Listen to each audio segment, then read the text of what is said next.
दरगत हमारा ज्वाइन को था कराची रिपोर्टर हयात बलोचा। आइए चे मजीद तफसीलात जुड़े। जी हयात बलोच, क्या तफसीलात हैं इस हवाले से?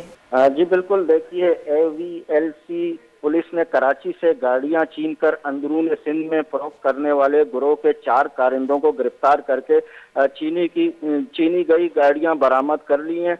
पुलिस ने मोहरो पक्का चंग के इलाकों में छापे मारे। गिरोह ने नागन बाईपास पर खौफ फैलाया हुआ था।